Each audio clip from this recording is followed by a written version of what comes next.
But we've got to do it in the same style.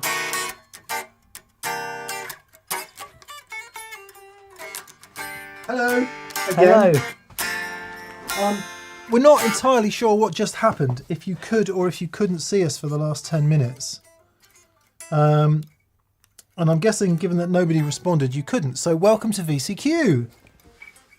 Welcome, everyone. All doing well. And sorry we're 10 minutes late. We thought we were broadcasting for the last 10 minutes, but we weren't.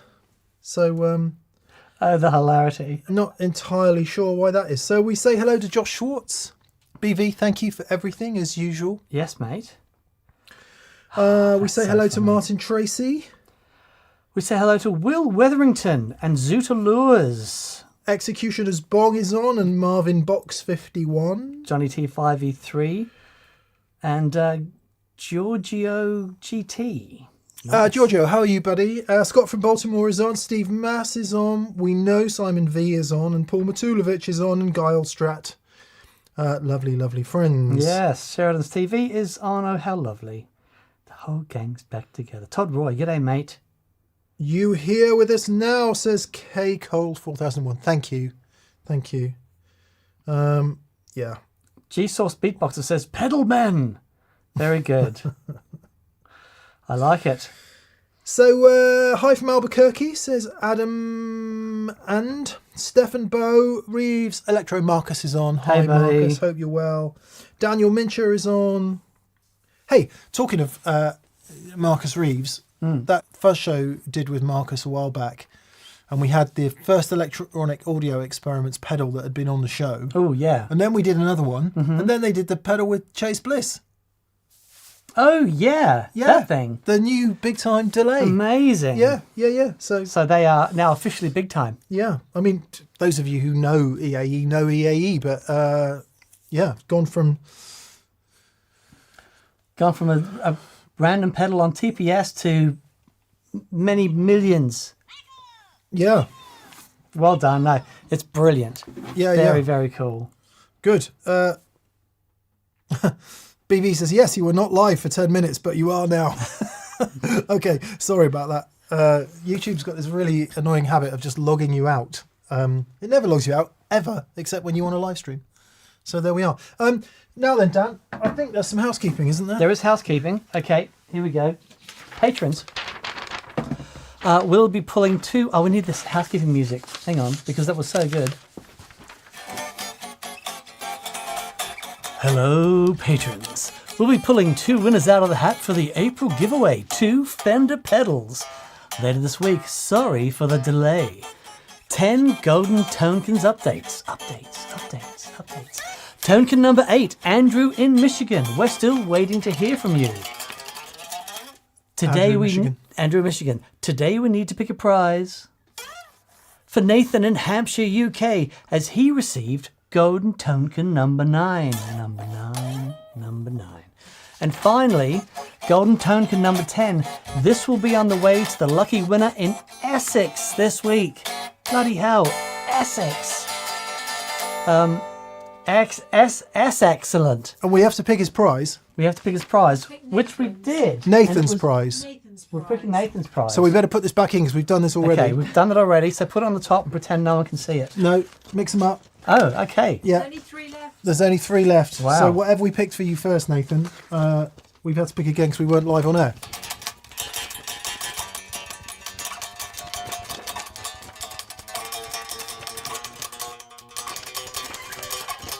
For the love of God.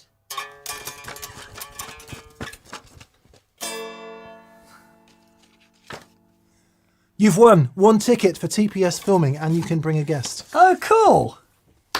Nathan. Very good. There you are, Nathan. Fabulous, mate. Well done. That'll be a fun day. Now we can do that thing that Martin Taylor does. You ever seen him do that? No. He puts a bit of cardboard in there, and then he goes. Keyboard.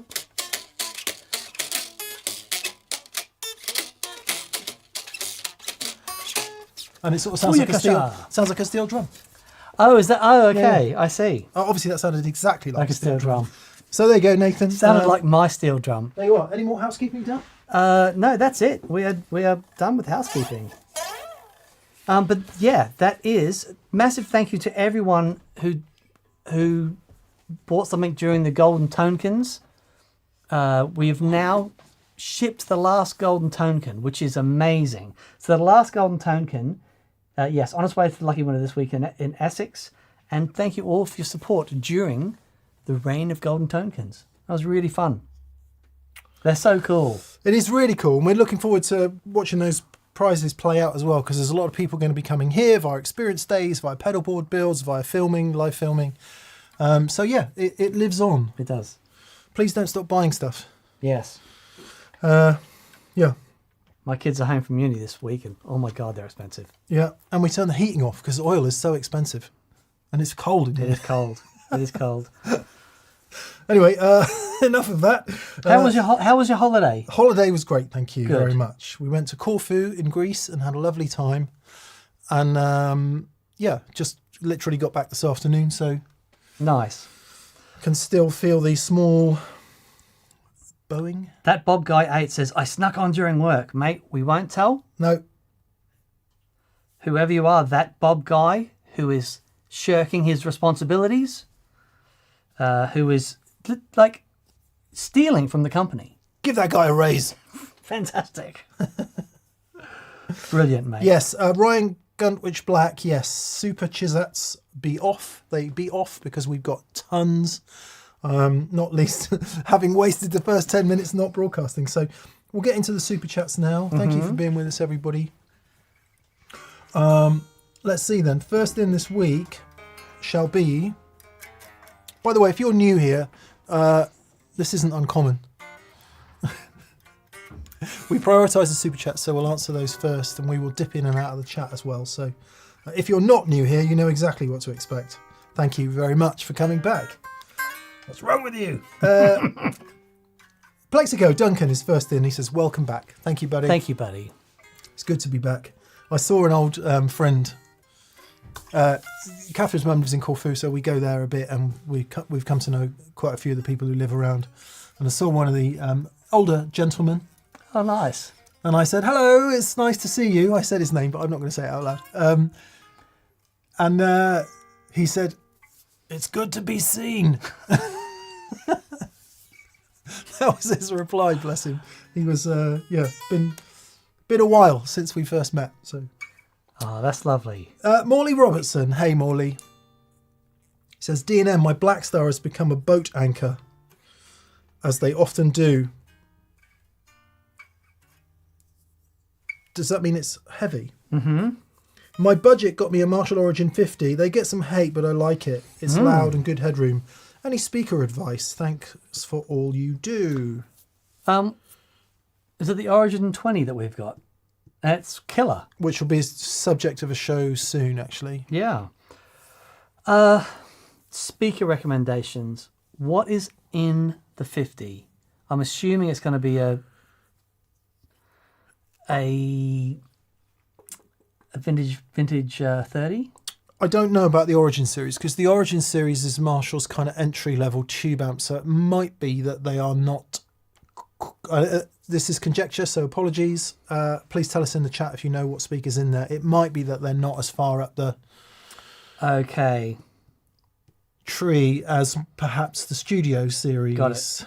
Or whatever the next ones are. So I'm not sure. But Dan's right. Find out what's in there. And then you're asking the question, do you want the amp to be louder? If you do, get a speaker with more sensitivity, more efficiency rating. And then just, figure out what it is you don't like about the speaker that's in there.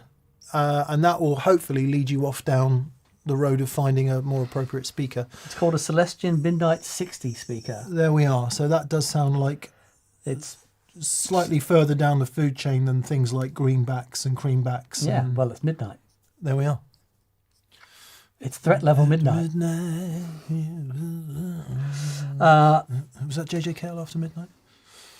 Yeah. As part of the crew with, wasn't that wasn't that Clapton and all that bunch? I think After Midnight maybe was on naturally. Is it naturally? Okay. I don't know. Let us know. There's more things we don't know. It's rare that a Celestian speaker of some kind doesn't sound good in a Marshall. Yeah. So I would be thinking about Celestians, and then you want to choose. Obviously, you don't want a greenback, because if it's a 50, it's 50 watts, and a standard greenback's only 25 watts. So you need something that's original, that's minimum 50 watts, and that cuts your choice a little bit with Celestians, because you're immediately into medium magnet greenback at 65 watts. Heavy magnet greenback would be cool. Heavy actually. magnet greenback at 75 watts. I'm a big fan of what we always call the Robin Ford speaker, the G1265, which has slightly curtailed bass response. V30s are really, really solid choice in most amps. Kind of upper mid peak, quite loud sounding speaker, and can handle plenty of power. So I'd be looking around those. But where are you, Morley? You're in Canada, so it might be that Celestians are really expensive there, and some either homegrown brand or an American brand might be a better shout. And for that, there's so many brands, Eminence. But yeah, I would, hand on heart, for a Marshall, wouldn't look too far past a classic Celestian. They pair so beautifully, and it's every time you hear a Celestian with a Marshall, and I don't care what sort of Marshall it is and what sort of Celestian it is, there's your Marshall sound.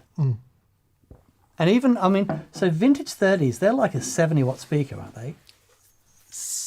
I want 60, but See, because I would, for me, the safest bet would be a vintage 30. certainly would be loud.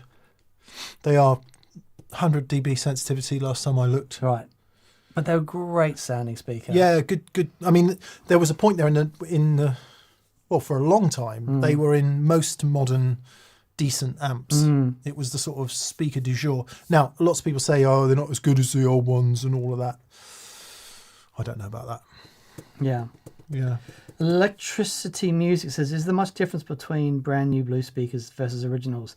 The biggest difference is how much playtime they've had. Yeah. I've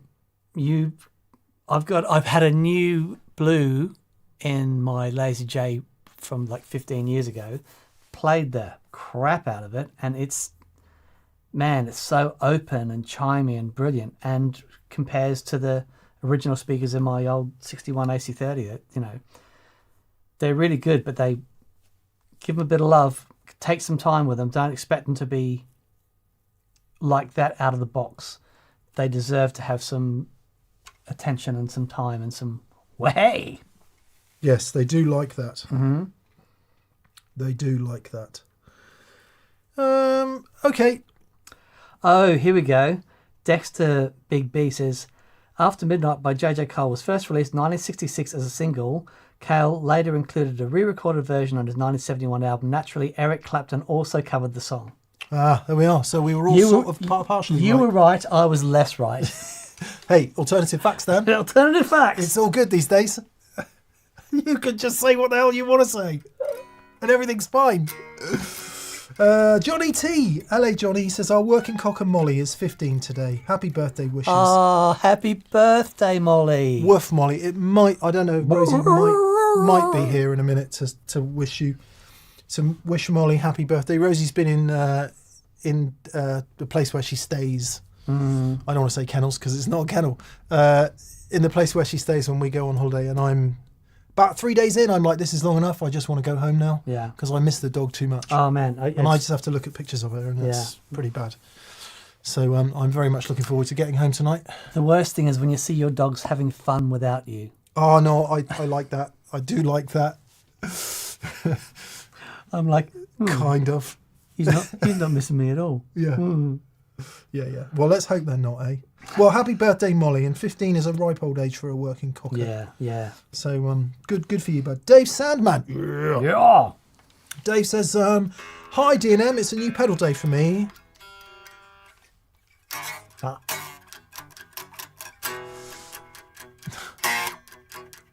Gripping your pillow tight, Dan? Yeah, you know it. You know it. New pedal day for me. Friedman BEOD Deluxe. Oh, nice. We had that on one of the very early TPS shows. Back when we knew more than we do now. Back when there's less stuff about. Yeah. We didn't have to know as much as stuff now. But yeah, they're great. Dave says, the lower gain channel made me fall in love with my dad's 92 telly again. Can't put it down. Have you ever had a piece of gear reignite glove for a guitar? What a great question. So, well, yeah, I've had this Carl Longbottom telly for a while, and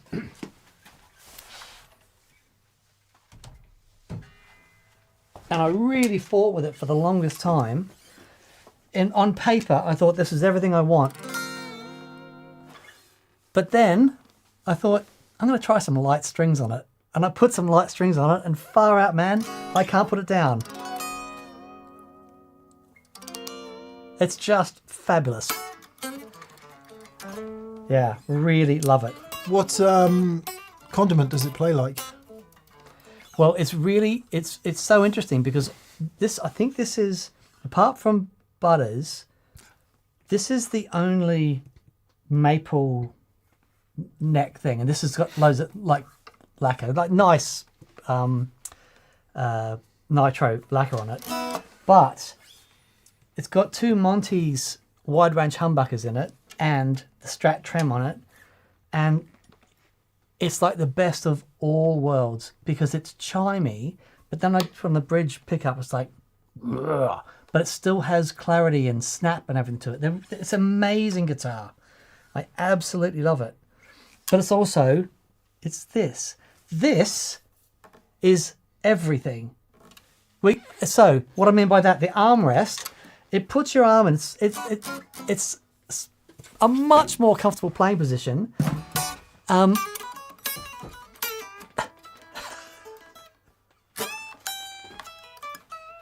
It's just really nice. It's really nice. We're going to have Seth on the show. Seth Lee Jones is coming on the show next week. Yeah. And I think, I need to tell you about Jack Roosh is coming on as well. oh, awesome. Yeah, so it'll be a nice couple of weeks for guests. Awesome.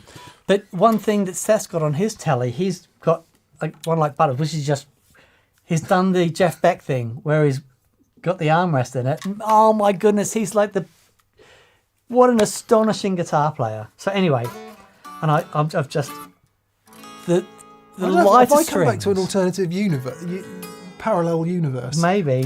The lighter strings have made me fall in love with this guitar. He's talking about a T-shaped object that's not a Telecaster with a four-arm contour, a trem, and light strings. I think this is a parallel paradigm, Dan.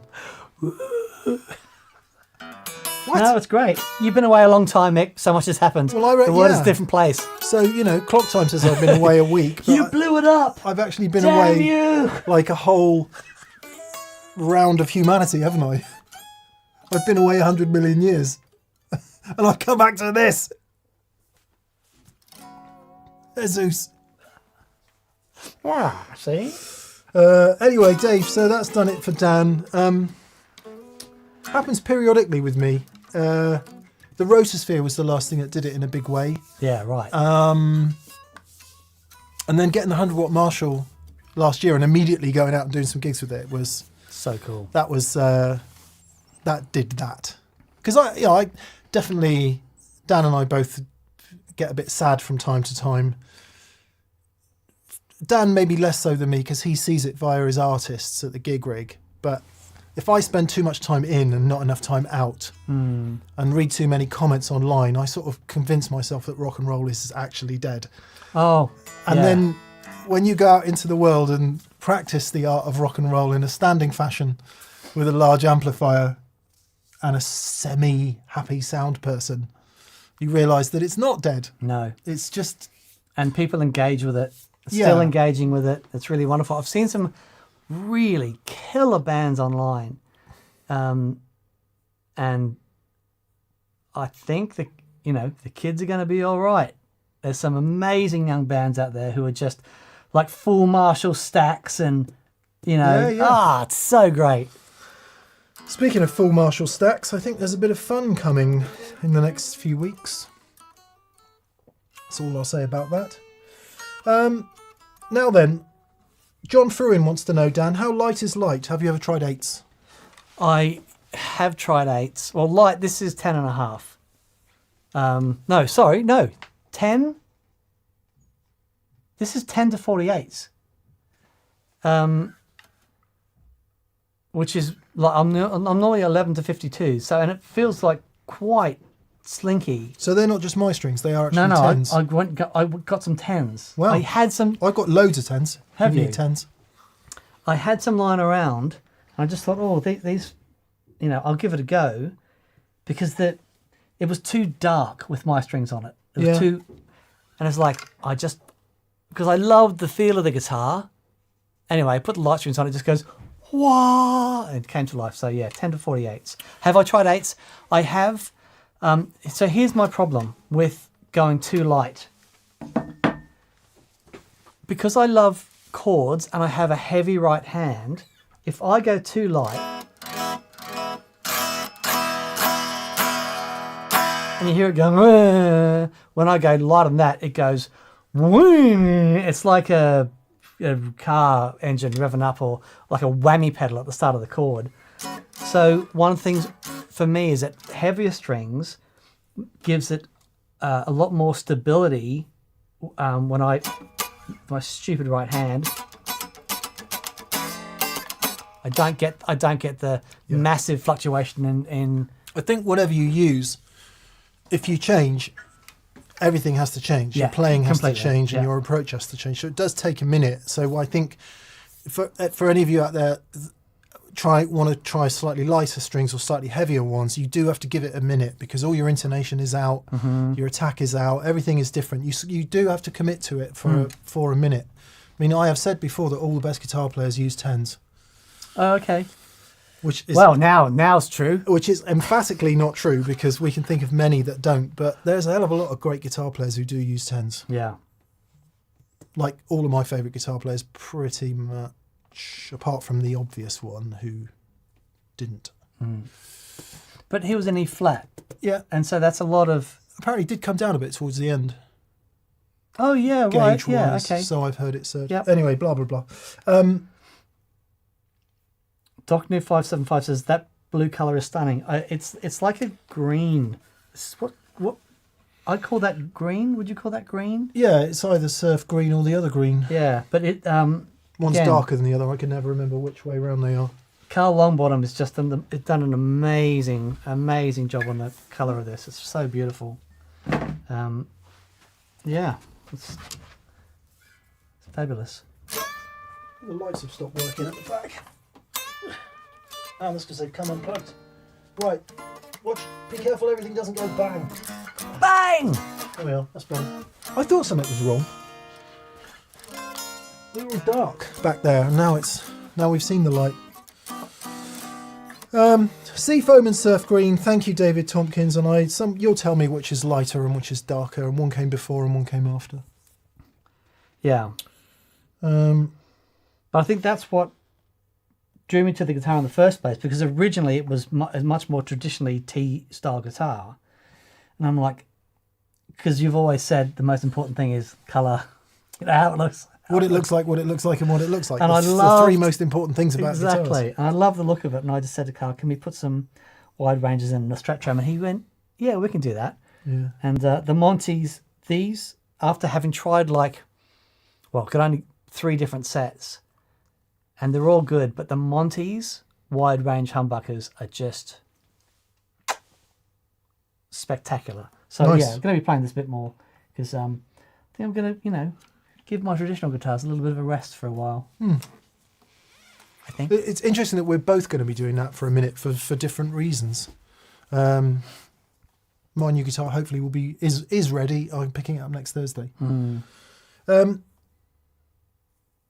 Andrew R says, I thought that colour was called Seafoam Green. It might be. Just Google Seafoam Green and Surf Green, Andrew, and see the difference. Because I never quite know. One's darker than the other.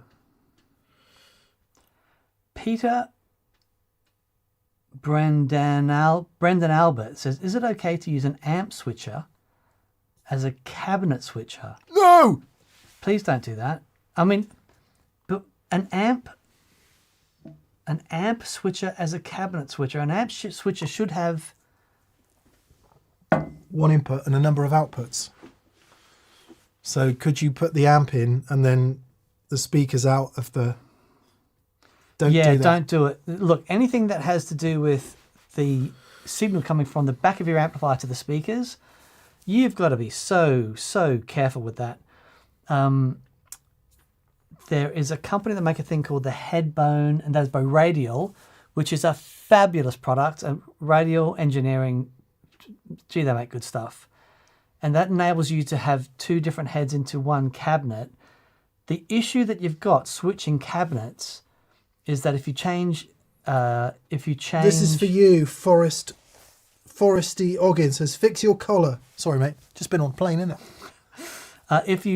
If you switch between output impedances, you're going to do awful things to your amplifier. But even if you have the same impedances of the cabinets, there will be a moment during the switching where because it needs to be contact switching, it will need to be specialist relays because you're dealing with current.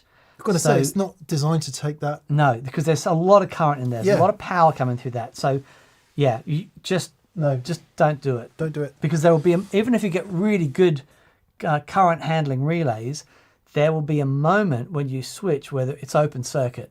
And if you've got your amp absolutely wailing and it takes a second longer to switch, it's just not worth the issue. So I'm going to say no. Didn't do it, leak. Right, we do need to hurry up with the Sorry, super chats. dude. Oh, God, yeah. Okay, let's crack on. Johnny T. Johnny T says, how many more boost and gain pedals do we really need? One more? Yeah, N+1, isn't it? Yeah.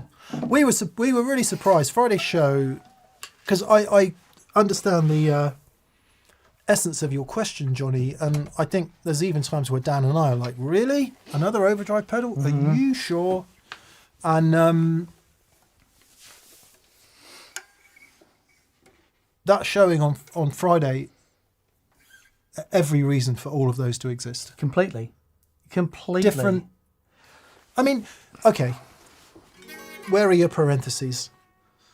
If you ask Auntie Hilda, how different do these overdrive pedals sound? Yes. And she is not au fait with the way of guitar. She'll say, they all sound horrible to me, love. Or words to that effect. Now, come and give me the kiss. Yeah. Come on. And but to us, we're focused in a little more, aren't we? We're zoomed in a bit more. Yeah. And we hear and feel the subtleties. So to us, it matters. To the general populace or the dear old audience, in brackets, who cares about them anyway? Yeah. We do. Maybe not so much, but yeah, I thought each of those things on Friday. Yeah, I think it's very important. Was unique. I agree 100%. I don't think gone are the days where you can just release a tube screamer in a new enclosure. Yeah, that's true. You'll just be absolutely hammered. So there needs to be some creative element. But all of those pedals, like there are companies like the Audio Experiments guys, and like all of our mates, and they just really care, and they're so into this stuff. Marcus Reeves is a good example. You can just look at how meticulous the work is that goes to everyone because he cares, and that's the area that we're in. We're with a group of people that really find value in creating sounds that we connect with. And I think one of the issues that I have with like some of the, shall we say, cheaper Far East countries is, there's no creativity gone into a lot of these designs. They're just downloading them, doing a cheap version of it. And, if that works for you, great. It doesn't work for me in a sense that there's so much great stuff out there. But there are arguments to say it gives access to people that can't afford a £100 pedal or whatever. So and also the yang to that yin is Tube Screamer, Fuzz Face, Blues Breaker, Rangemaster, Rat, Yep. DS1. DS1 maybe. Yep. ODO1. I wouldn't even go that far. Okay. You know, the seminal, maybe Yes, maybe okay. the OD250 Yeah. or Distortion Plus. Distortion Plus. You know, Absolutely. did we need anything after that? Yeah. Well, That's a great shout. The Clon. Got to put the Clon in there. the Clon's in there. Clon's in there. The Clon is in there. Yeah. Yeah. So did we need anything after that? Well, I think you could argue not. Yeah. From a tone and playing point of Yeah. view. No, agreed. So yeah, nice question, Johnny. DeWitt. To woo. DeWitt says leg ends. I want to add a second pedal board Yeah, you do. Yeah, you do. for my Layla volume, wah, and expression pedal. Yep. Do I have to worry about ground loops? No. Power is by the Gigwig on the main board and Strymon for the new one. Please give Rosie a pet from us. I would if she were here, and I am sad that she is not here. No, you don't, because you're connecting into your main board from that board. So you've got continuity from the ground of your guitar, which goes to your strings, and this gives you your ground. That goes into your wah pedals and such, and then out of that into your main board. If you were splitting from your wah board and you had one cable going to an amplifier over there and then another cable going to the other board, yes, you'd have ground loops. But no, if your power is isolated and you've just you've got continuity from your guitar through your pedals, through your amplifier to the ground of the plug on your amp, you want one path to earth like that, and everything else needs to be isolated. So you are exactly right. You have one path to earth. Even if you use a separate power supply for your wah-wah and the main board? The separate power supply needs to be isolated. Yeah. As long as that power supply is isolated, you're fine. You're golden. Okay, there you go. Nice one, DeWitt. Let us know how you get on with that. Yeah. I think it's a really smart way to do it, for what it's worth, because all that stuff takes up a huge amount of room on your main board that either it becomes too heavy to carry or it's too big to put in front of your mic stand. And then having, if you have one, having like some stuff there and some stuff there makes a lot of sense to me, even though it's a bit of a shag with separate boards, but maybe not as much as one giant thing. Yeah, but if you've got... So I've done it before. I had a fuzz satellite board when I was doing loads of Spirits gigs, and that we had some sort of... On one, I had a duo fuzz on one track. I had the harmonic, not the harmonic percolator, the wedge thing. That thing? No, it's in the other room. There was a big muff. Anyway, there was 3 different fuzzes on it, and a treble booster, and I had that on a separate board with a remote switch on it. And so for the normal cover gigs, I'd take my normal board, but for the Spirits gigs, I'd have that and that board on it. Yeah, it makes a lot of sense. Yeah, it worked great. Makes a lot of sense. Jacob Wilson. Hi, Jacob. He says, gents, hello from Alabama. I'm looking to add a 2-rock to my collection of amps. And why not? If you needed an amp that could do warm cleans up to bluesy drive, which 2-rock is the favourite? I'm a sucker for versatility. Cheers. I'm going to make an analogy, Jacob, because this is really hard to answer. Right? I'm going to paraphrase your question and say, I want to buy a Gibson guitar to play warm cleans to bluesy rock. Should I buy an ES335, an SG, or a Les Paul? And the answer is yes. And the thing is, right, and what could we add to that? Flying V. What else are we missing? Maybe not a Firebird, because that's its own thing. But We're anyway, just doing Gibsons. yeah. Okay. I want to buy a Gibson. What should I buy? Well, they're all the same, right? Because more or less, they've all got this. In most cases, they've got this hardware contingent. They've got these humbuckers. They've got this switch. They're made out of broadly the same stuff, and depending on who's playing them, they can sound broadly the same. And I think that's how it is with 2-rock amps. Oh, that's great. So it's not a Tele, and it's Yeah. not a Strat, because No. those things are very different. Yep. And it's not a Jackson Soloist, and it's not a Ibanez Gem, and it's not a Gibson ES175. You get my point, right? So the 2-rock thing that happens between all the 2-rocks is a family Yeah, it's a thread. likeness. Now, where you sit in that family is the hard part to answer. Yeah. Paul Matulovic has said the Bloomfield drive, and I tried. That was my first thought. Yeah, well, I tried that when I was in Miami. For me, it's the Two Rock that I have connected with the most. Yeah. And it's your Two Rock is the best amp we have here. It's the most. It can sound like everything depending on what you plug into it, right? It's never sterile, ever sterile. No. It's amazing. And if bluesy overdrive for you is Albert King or Albert Collins or BB King, that's going to work for you. Yeah. If your bluesy overdrive is Robin Ford, is Larry Carlton, is bit more gain, bit smoother, then the Bloomfield's going to really appeal to you.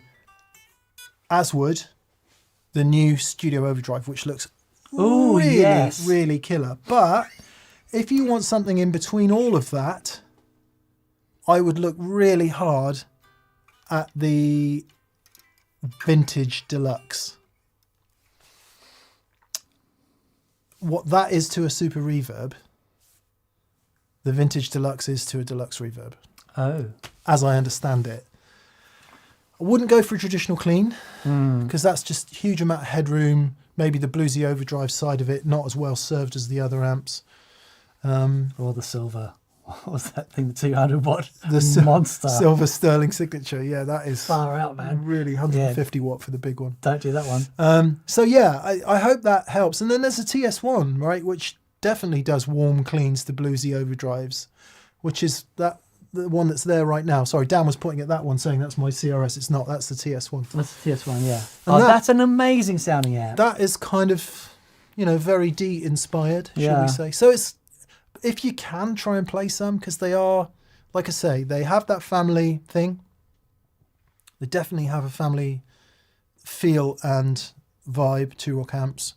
But how far you want to go in the overdrive section and whether you want reverb will probably define it for you. TS1 doesn't have reverb, notably. Yes. Good luck. Talking of D-inspired amplifiers, it's all gone back now. So, we were looking after Robin Stumble for a while. For a ridiculous amount of time. And I want to state for the record, we are not looking after any other priceless vintage gear. No. Okay, we are not, and that is the truth. That is the truth. But we were lucky enough to get to have a play of that thing, but it's gone back to Robin now, and Robin's been using his little Walter amps, which he really loves. But I took the demo back to him last week. He goes, "Yeah, I'm going to start playing this again." I'm like, "Yay!" I want to know, when he plays it again, I want to know if he thinks something's a bit off, like there's a speaker change or a... He blows loads of speakers with that amp, he reckons. Last time I played it, it was definitely sounding a bit off. Okay, all right. I'll get him to like a tube, maybe. Or, okay. Obviously, I didn't want to start poking around it, but one of the most priceless amps ever. Yeah. Yeah. Anyway, let's move along. Good luck, Jacob. I hope you find a Two Rock that suits you. Hard to imagine you being sad with whatever you choose. Just get that gain in the right place. How much gain do you want? And that will probably answer the question for you. Michael Schneider. Hello, Michael. How are you? Hi, mate. He says, cheers, D&M. An episode suggestion. Is it time to revisit the venerable TPS Colour Challenge? But to liven things up, 2 colours each and coordinated guitars. Oh, nice. P.S. I'm getting a Cunningham Mark 1 / Zonk for Father's Day. Enjoy that, my friend. Is outrageous. Yeah, I am slightly addicted to that little green, the Mark 1.6. So good. It's really very good. All right, that's great. I'm going to screen grab that, Michael, because we like challenges. And it's good to do them. So thank you for the suggestion. Broken Oars Podcast. Loved the recent shows. He says it's of Mice and Men and Sats this week. I love being a dad. He said stupidly happy with gear and all things guitar at the moment. Gigging the ME5. Nice. Take one from the chat. I would like to put my hands on an ME5 again. Yeah, they're analog. Parts of it are, yeah. The important bits are, I think. Remember when it came out? God, that's crazy, isn't it? Tom Roy says, Robin has 2 Dumbles though, right? No, he sold his second one a while ago. So he's now got the original Talk to Your Daughter app, which is the one we had on the show. The one that I used to come in on a Monday morning and just play is the Talk to Your Daughter app. I picked up, I was having a listen to that the other day, and that, Revelation. the sound on that's, and I was asking Robin about that, right? And he's like, yeah, it's one take, man, all the way through. And I'm like, have you listened much to the Tiger Walk record? I've listened to it a little bit. Yeah, I think if you like that, I think you'd like that. Yeah. I think that's possibly my favourite of his records. Yeah. Yeah. And that could just be because I listened to it back to back for years and I was just in that place where I wanted to hear it. You know how that goes with records. Anyway, right.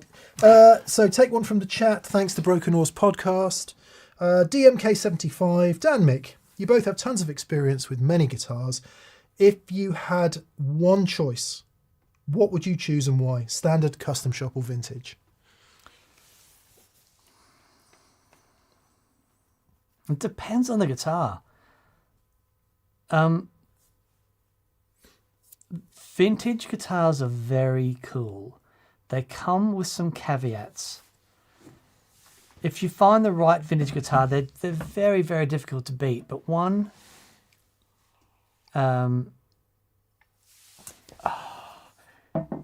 thing is you don't want to mess with them. If you want to change something, I don't mind. You don't mind, yeah. But generally, if like because I can't afford museum pieces. Yes, but if I had a 57 gold top or a 59 burst, you or wouldn't an mess with it. Untouched 61 Strat, I wouldn't mess with it. Exactly. The great thing about custom shop guitars is that they're new guitars. I think the Fender Custom Shop makes some spectacular instruments. So for me, it would always be the right vintage guitar that was just perfect out of the box, or a custom shop because you can mess with them, and it's but standard guitars, it just depends on the guitar. They can be amazing as well. Yeah, there are things that if we're talking Fenders and Gibsons, there are things that I vastly prefer about custom shop Fenders and Gibsons than I do over standard ones. And it tends to be down to the finish and the feel. Yeah. Specifically like vintage style nitrocellulose lacquer. When you get used to that, when you're used to feeling that and looking at it and everything that it does, I gravitate towards that and I love it. But for me, it's vintage guitars. That's that old.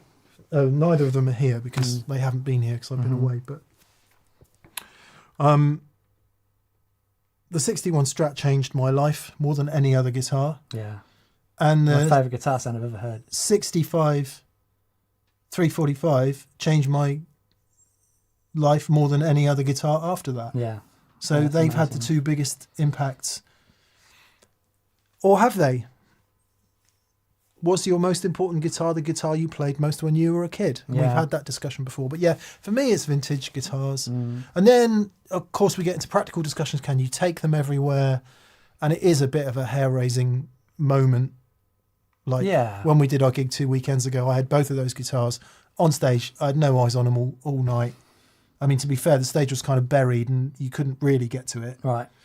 But if you wanted to, you could have done. Sure. So you're thinking about all of that when you do that with vintage guitars. And for that reason, custom shop guitars make much more sense. Yeah. They're insurable. Sheridan's TV says, Dan, is that a different SG? And Todd Roy asked the same question. So, yes, it's a different SG. It's a 1964 special conversion. So it did have P90s in here at one point, and now it's got humbuckers in there. And I'm a very lucky boy. Was it yours then? Yeah. So I went down to deliver the Dumble back to Robin, who's leaving the country shortly. And he said, what do you think of that SG? I said, I'll have to give it back, mate. I can't stop playing it. He said, I want you to have it. So he's given me this guitar. What?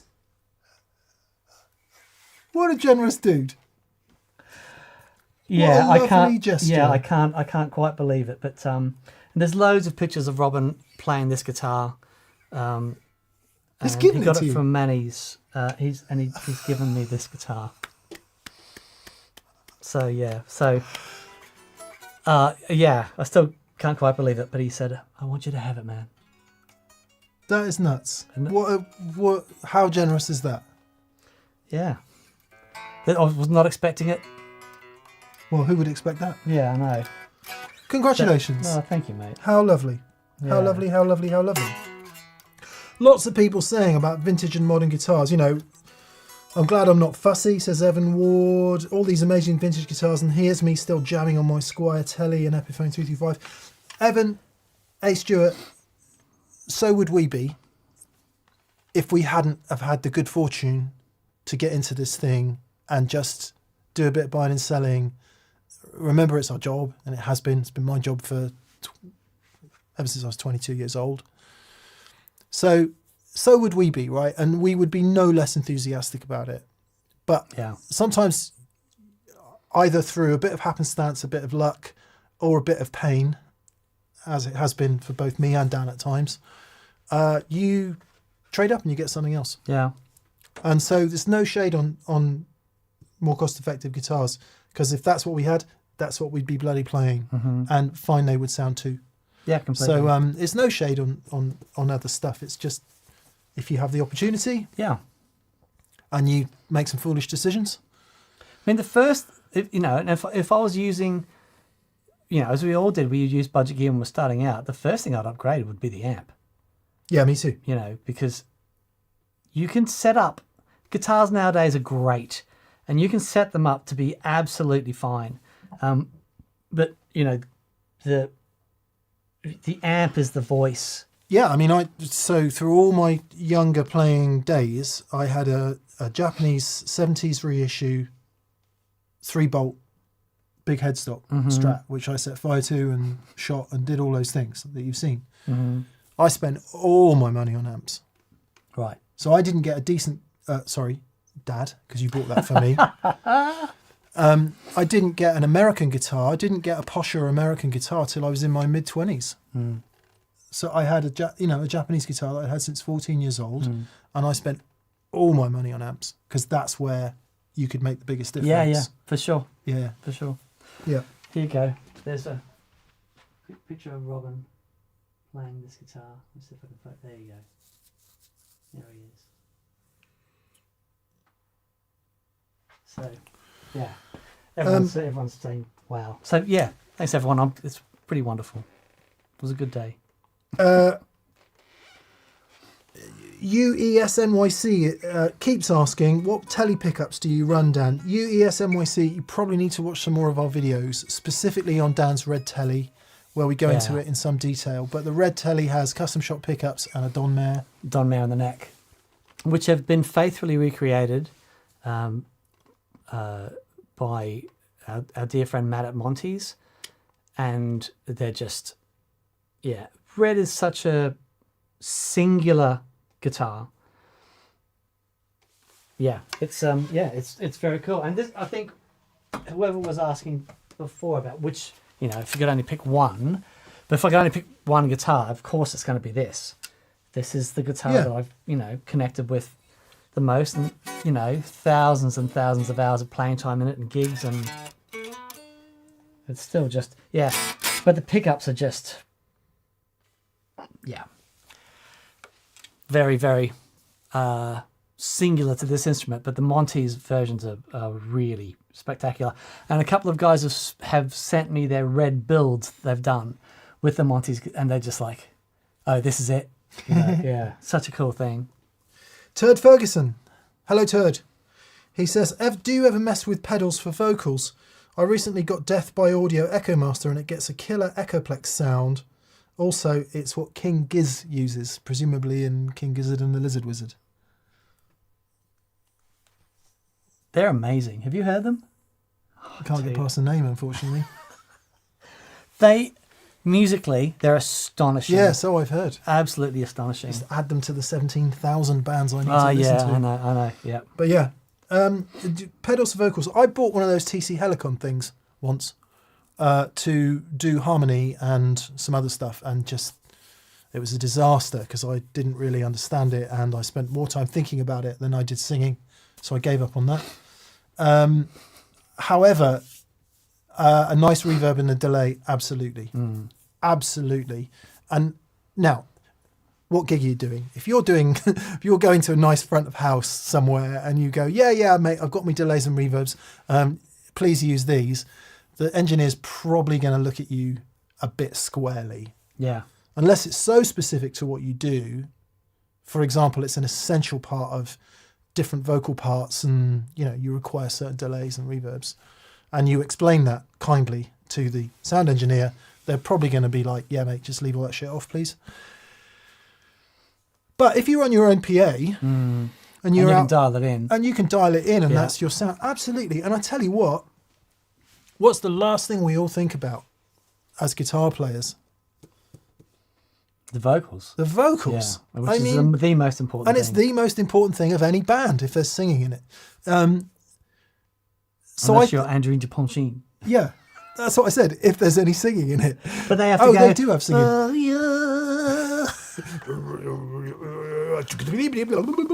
I love them. I'm tragically in love with them. They're just. I know why you love them. I just think they're just so. At the moment that we live in, Yeah, they're essential. they're essential. Okay, but good sounding vocals that are in tune. I appreciate one of those things is easier than the other. It really makes a band. So I would absolutely encourage anybody, if you've got more than one voice in the band, spend some time thinking about how those voices sound. Oh, completely. And it might be that you've got that dialed down via your mixer and you've got nice, whatever it is you need in there. But you'd be astonished, especially if you're doing covers. Like, you've spent all that time making sure your delays and reverbs are right and your overdrives are right for doing whatever song it is you're doing. Oh, there's a really prominent slap on the vocal as well. That will make a huge difference to how cool that sounds, won't it? Completely. So yes, mess about with pedals for vocals. You might want to look at modern digital pedals that can take really good level and output really good level. Yeah. The outputting is the more important thing. Get it. Yeah, but it needs to be, balanced and all that stuff. It needs to be done properly. Yeah. Nice. Glad you're getting along with your Echo Master for the Echoplex. Andrew R. How are you, Andrew? Hey, mate. He says, hello, DNM. My grandma had the best chocolate chip cookie recipe. But she almost never made it because she was always trying other recipes looking for better. Oh, that's interesting. Do you ever feel like we do the same with gain pedals? Completely. Yeah. Of course we do. The thing is, if you recognise that your grandma's chocolate cookie was the best cookie, right? I bet you all the other cookies she made weren't bad, and I bet you really enjoyed them. But the important thing, this is why I love David Gilmour. David Gilmour found the dirt pedals that he loved. He doesn't stop trying stuff. He tries stuff all the time. But recognising what you connect with and saying, yeah, this is the thing that brings more of whatever this is out, then try a bunch of stuff, and if you find something better, fantastic. Sometimes just the trying of new things is enough to inspire you to create some new music and all, it's all that stuff. And it's okay. It's also okay to like your grandma's cookies because she made them. Yes, very good. And it might be that, your friend's grandma makes way better cookies, but you like the grandma's ones, right? Because she made them and that means something to you. And I think we overlook that a lot. We overlook the connection with our gear, and that might be because someone made it, or it might be because it has a special place in your musical life, or it's what you learned playing on, or your dad gave it to you, or whatever the reason might be. You just really hate the colour purple and love the colour yellow. It could be as simple as that. And I think we overlook a lot of that stuff. We're always looking for like these objective things that we can measure and say, is this better? And it's actually,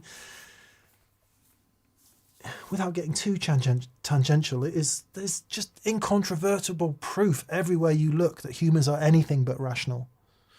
So I would say stop trying to be rational about your gear choice. Nice. Yeah? I dig it. Well, absolutely.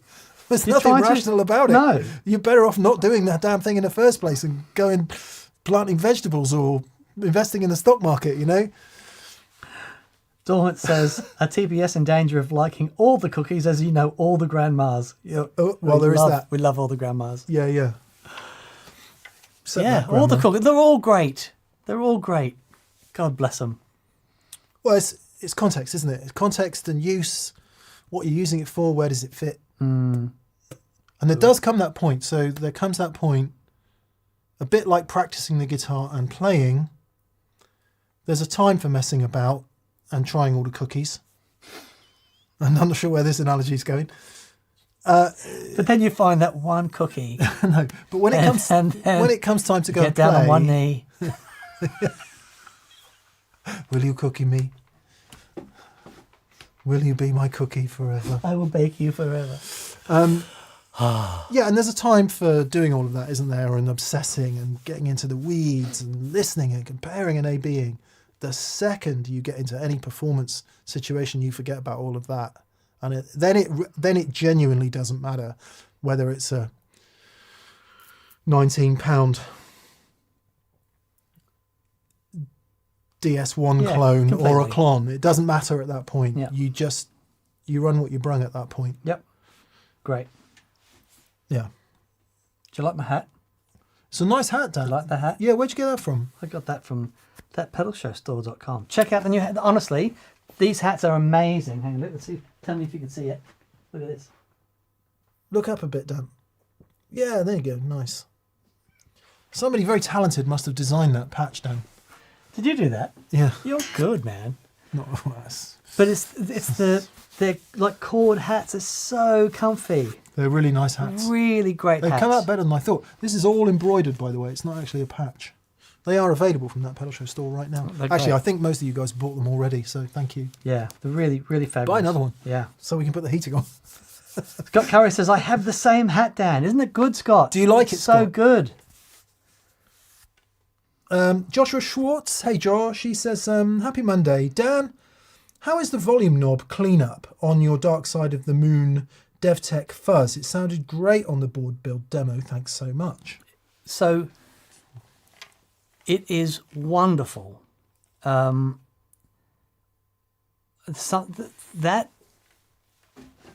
particular pedal, it works in front of buffers. It works, before buffers.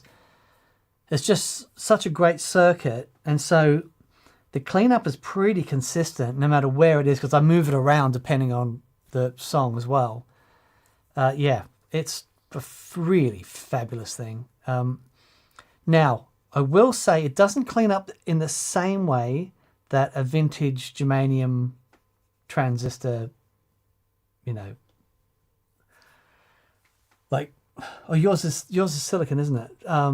Like my Analog Man fuzz face. Regardless, they do tend to clean up pretty well. They clean up, and this is the beauty of the fuzz. One thing I like about the green 1.6 from Cunningham, that cleans up real nice too. Anyway, sorry. And no, but that is the beauty of that circuit. They just, because the input is so sensitive, as soon as anything gets into it, it just slams the rails and you go, eh. But once you turn that down and you get into the headroom of the pedal and the clarity and the fuzz clean sound is, I think, into the right amplifier, I think it's the clean sound that everyone's looking for. You know what I mean? You just, there's just a sparkle and a clarity to it and a dynamic to it. And then, working off the volume control, as Mick just demonstrates so beautifully all the time. And especially on experience days, he does this thing where it's like, I've got one pedal on, it's the fuzz. And the fuzz is dimed, and he turns on, it's like, wing, and it's just this choir of angels. Then it's all off of the volume control. So yes, sorry, the long answer, but the DevTech Audio one cleanup is beautiful. I really dig it. There are some that don't really clean up at all. Like a lot of muffs don't. Muffs are different. Just don't really clean up. No. Quite a number of tone benders don't really clean up. Mm-hmm. Yeah. Nice. Toes says Executioner's Bong. Toes, will we ever get the show testing how many beers is the right number for optimal playing? Inquiring minds want to know. Much love to TPS fam from Indiana. Hello to Indiana. This is a show that we've threatened to do for a long time. The time is coming, isn't it? I mean, we'll get the shit kicked out of us in the comments for, being irresponsible, but I think that's fine, isn't it? I'm fine with that. Let's just do so it. you know. Let's do it. Can we get Doug and Paddy or a bass player? And everyone get trashed? I think so. And sleeping bags in the studio, I think so. Or Uber's back to your place. Yeah, we'll just get someone to drive us, yeah. Can we do that? That'd be really fun. Let's do it. We'll just put a warning on it and we'll do it. Now, the thing is, I'll have two and play like an absolute idiot because I can't handle my booze. And you'll be fine. Let's see. What I find interesting is the inhibition, where the inhibitions go. Dan doesn't really have any inhibitions, so he's good from the get-go. For me, it takes a bit longer to really let go. That's interesting. That's interesting. Yeah. Yeah, okay. It takes a little bit longer for me to actually let go. And then by the time you're ready to let go, then you're too drunk to play. Right? Oh, that's really good. Okay. Yeah. All right. We're going to do it. I'm in. We're going to do it. What are you going to drink? Well, I can't drink beer, as you know, so we'd have to have similar alcohol level. Okay. So- I'll have gin. So you don't want to do beer? Or beer would be Too dangerous? a bit dangerous for me. Yeah. Um, Dan and I both get depressed if we drink beer, Yeah. basically, and bloated. But Dougie will drink beer. If we just list it, Okay. what I normally, if I'm drinking at a gig, I'll have a couple of pints of cider, which is like 5 or 6%, depending on what the cider is, and then I'll have a bottle of wine. If I'm not driving. Of course. So by the end of the second set, I'm 2 pints and a bottle of wine in, usually. I would be a mess on the floor if I'd consumed that. If the gig doesn't matter, right? Like at the Brothers Landreth gig, I think I had half a pint of cider and a sip of red wine before Right, okay. I went on. So don't worry. If the gig matters, I am pro about it. But if it's a hang and it's all about fun, then yeah, I do like getting a bit leery and playing. I like it. Yeah. I mean, it's really unpro. You'd never do this if you're getting employed to do a job, right? You'd never do that. That's completely out of the question.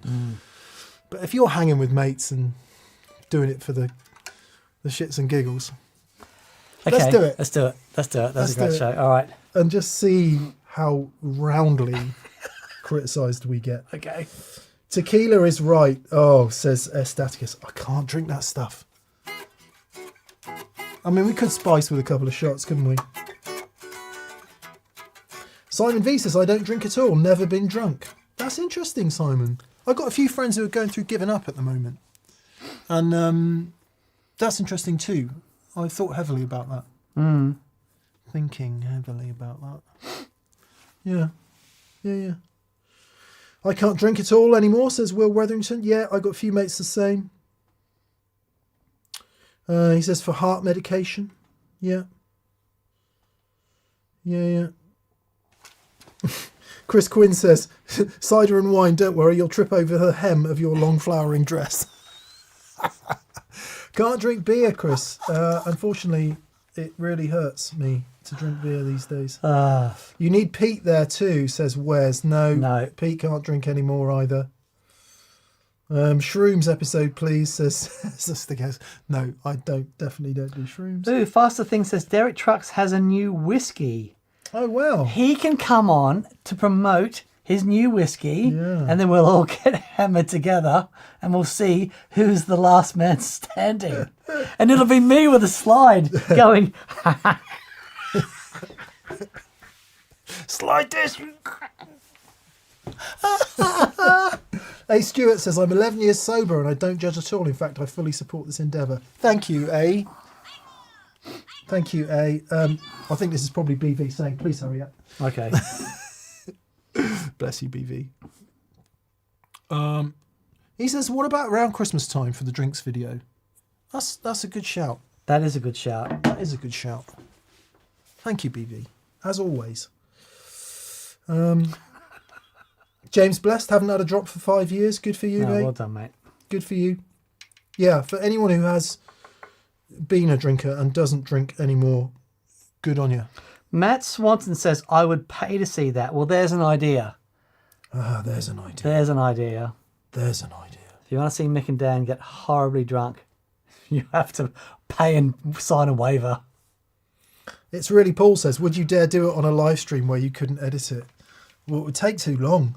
Yeah. We wouldn't. I promise we wouldn't edit. I promise we wouldn't edit it. We could make that solemn promise. I mean, we'd have to edit because it's going to take like all evening. So. Yeah. Well, you would have to have a drinkometer. Yeah. Hey. Greasy Kitchen says Christmas is only about 2 weeks away at this rate. Anyway, I know. We were we're talking to various friends. 25 just disappeared from me. Yeah. 25 didn't happen. Mm-hmm. I mean, obviously it did, but anyway, there we are. Right. Sorry, the thing we've got most enthusiastic about is drinking, which is probably not good. That was from Marvin Box, wasn't it? Take one from the chat, one which we've done. Thank you, Marvin. Good day, Legends, says SWiz871, Swiz871. No question today, but I just saw the new Jeff Buckley doco, It's Never Over, in cinemas. Not sure when it comes out in the UK, but well worth the watch. Such a talent. It's never over. Yeah. How do you feel about it? I don't know. Me too.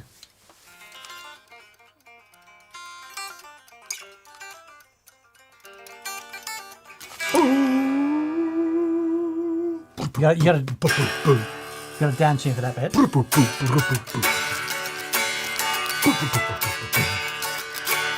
He did love a 6'8". Sorry? He did love a 6'8". Oh, yeah. So the thing for Jeff for me is because he's such an important... that listening to Jeff changed everything for me. And Jeff... Dan and I both love Jeff Buckley's record, Grace. Grace and OK Computer for me were the two big things. Contender for my favourite album of all time ever. Yeah. And Grace by Jeff Buckley, Grace, if you don't know what it is. It is. I bought that album for so many people for birthdays and Christmas and stuff, just because I just had to have people listen to this album.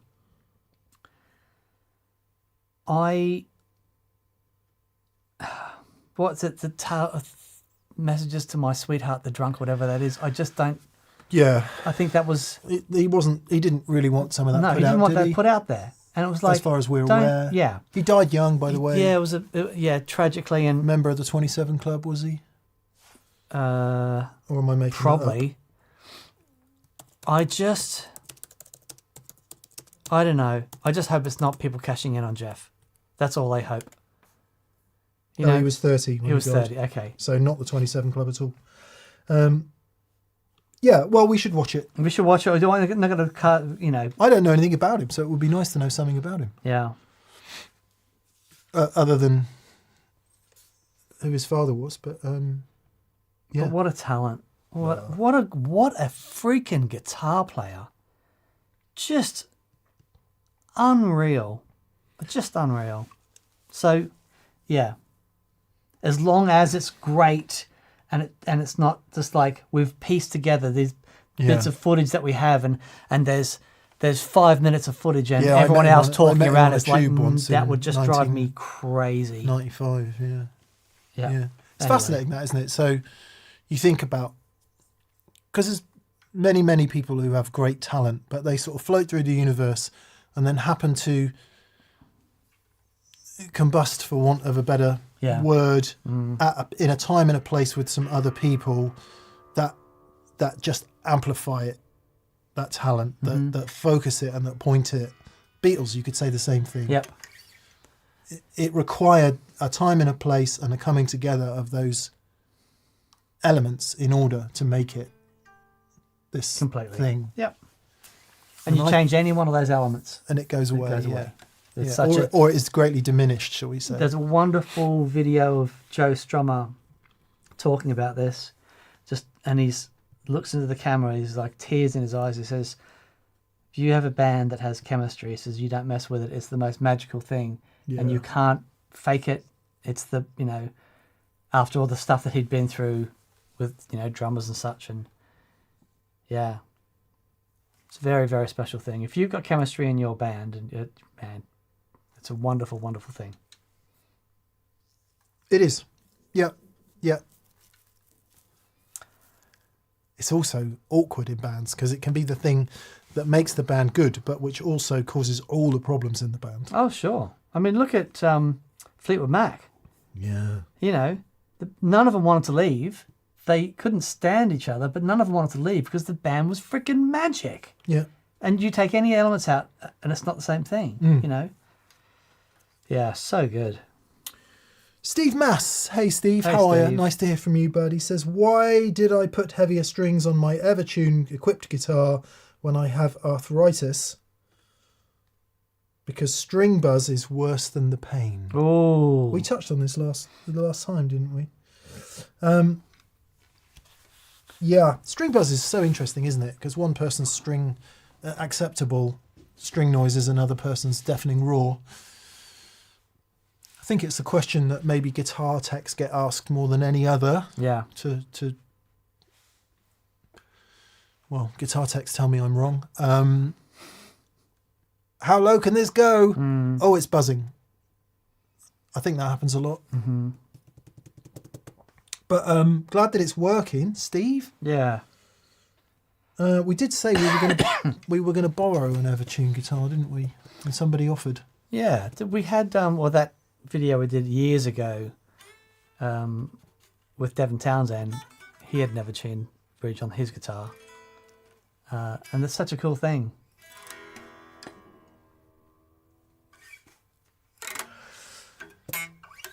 Hope that arthritis isn't too bad, Steve, and you can get to play a fair bit.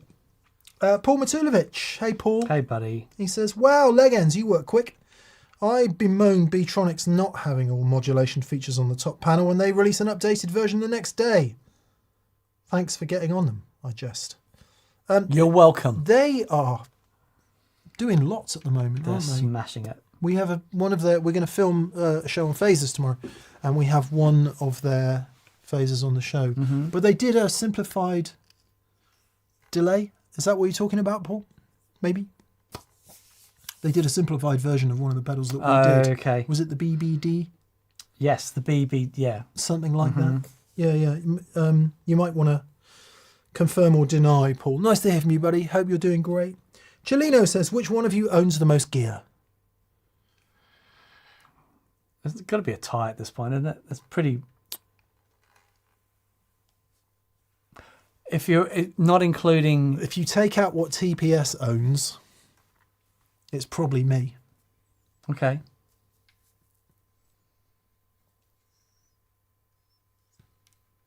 Because I keep quietly acquiring amps. Oh, do you? Okay. Maybe. Dan probably owns more pedals. Yeah, I'll probably have more pedals. No, Dan definitely owns more pedals. Yeah, but gear by weight would go to you. Yeah. Yeah. But it's one big melting pot in here. It is. Guitars? Probably you. Maybe. But saying that, we I've should got... list it. Yeah. That'd be interesting. We should list it. Faster Thing says, is it worth counting anymore? Yeah. Yeah, I don't know. Simon V. Simon V says, can we agree that 4 or more 2-rock amps together should officially be called the rock face and be climbed with the appropriate gear? P.S. Welsh cakes coming soon, if that's okay with you folks. Cheers, bud. Thank you, buddy. As long as they're in something sealed so Rosie can't eat them, we're very grateful. Thank you, mate. That's very kind of you. We do like a Welsh cake. And Simon also says, oh, and I meant to ask, if you had a lesson in winding a pickup, what pickup would you wind? Would it be underwound, overwound, or wombling free? It's excellent. Very good, mate. Very good. What would be the choice? P.S. How is the TPS move around going? Right, we'll deal with that part first. Pathetically slowly, and on holiday, I realised that we've been doing it all since February, and it is pathetic that it's not done. So I am going to vow We've to broken the finish back of it. We've done the... Yeah, Lot of there's the hard still stuff. a lot to do. What we were trying to wait to do was get enough shows in the bag so that we could move all the stuff and test it all thoroughly before we had to film any more. But that's not going to happen. So as usual with Battle Show, we will test it live and learn as we go. But there's quite a lot of acoustic work to do in there because it's really reverby and echoey. Yeah, right, okay. So, but yeah, I decided, Simon, it's pathetically taking too long. So we're just going to have to head down and finish it. To your other questions, what pickup would you wind, Dan? I would wind maybe a gold foil. Nice. Only because I don't know that much about them. I'd like to learn. I'd go the whole hog and do a PAF humbucker. Right. Because if you're going to do it, you may as well do it. So 2 coils. Talking to Owen Barry while I was away, you told me that he's making his own pickups, and apparently they're really, really good. Yeah, Well, he and another dude are making their own pickups, and we're gonna have a listen. Yeah, great. Yeah. Great. I've got some new pickups to put in the Nick Huber from Sun. What are they called? Sun Bear. Oh yeah. pickups. Ooh, cool. Goodness gracious. And the bridge as well to go on there. So that's going to be fun because that's a really great guitar and has sounded magic in the past. So I'm going to bring that back up to speed. Yeah. Well, when Seth comes over, I might get him to bring his router and just wrap the top of butters off. Just get all that going. And put that pedal steel, the little he's got like 3 little levers on the back of his telly bridge. Yeah. The stuff he does with that. They're man. really cool. He's amazing. A friend of mine who's going to be identified by the very fact I'm telling the story is the son of the guy that used to run PRS Guitars Europe. Right. And was signed and played in bands, and he used to sand off the top of his PRS guitars because of that arm rash. Oh. Ooh. Michael Harrison says, why does a 65 Deluxe Reverb have no loop? Because it's a 65 Deluxe Reverb and they didn't have effects loops back then. Don't need them. If you want an effects loop, buy a more modern amp. But yeah, if you're using a Deluxe Reverb, you don't want an effects loop in it. You use a more modern amp if you want an effects loop. Goodness gracious. It's really Paul says, do you guys have a Chase Bliss Big Time yet? Will one be on the show soon? Yes and yes. I am in love. Dan is taking a minute. Yeah. You found your way in? I am in love. Wow. Yeah. Wow. Well done. Yeah. Yeah. It's pretty... it's not exactly intuitive. Yeah. That's what I'm finding. Yeah. You have to read the manual, read it again, and then spend hours. Okay. It's not like the automaton preamp or the reverb at all. Okay. Which are relatively straightforward until you get into things like MIDI programming and all that. But oh my word, it sounds Spectacular. spectacular. Okay, great. Yeah. Yeah. Nice. Oh God. Different part of the elephant says, do casters kill cabinet tone? That's a really great question. I take mine off because it makes them too high. And it's much easier to move the cabs around, but it's all too high and then it doesn't fit in the car. Okay. And I just prefer them on the floor. But we should test that. Far out. Okay. Great. We'll do an A and B. Yeah. Your average Canuck says, question for D&M, would you rather have 5 good Epiphones, for example, an SG, a 335, a Les Paul and a Flying V, and Firebird, or one great Gibson in the model and specs of your choosing? One. What would you do? One. Can't play 5 guitars at once. I just want one great guitar that I can connect with. That'll do. I'm not hanging them on the wall.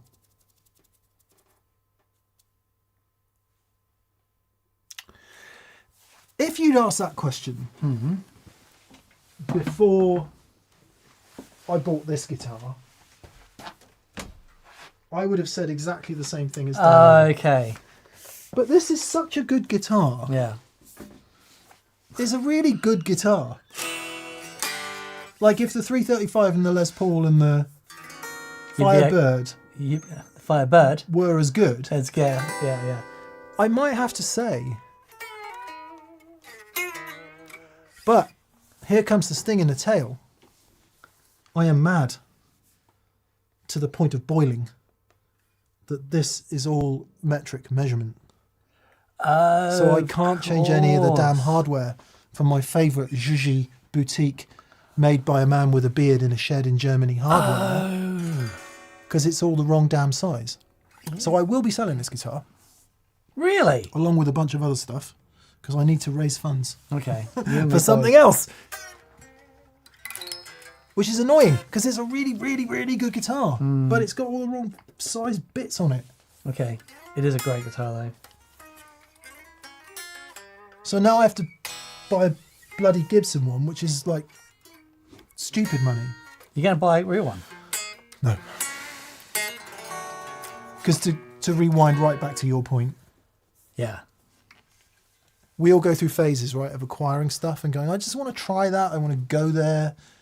And then I might stay there or I might come back. And I'm in a coming back mood. Mark Hunter says, Dan says, I only want one great guitar, holding his 3rd vintage SG. It's a fair point, It Mark. is a fair point. It is a fair point. Anyway, if anyone wants to buy this, let me know and Yeah. I'll sell it to you. Yeah. Which I'm a bit sad about, but I've got to raise some cash. Yeah.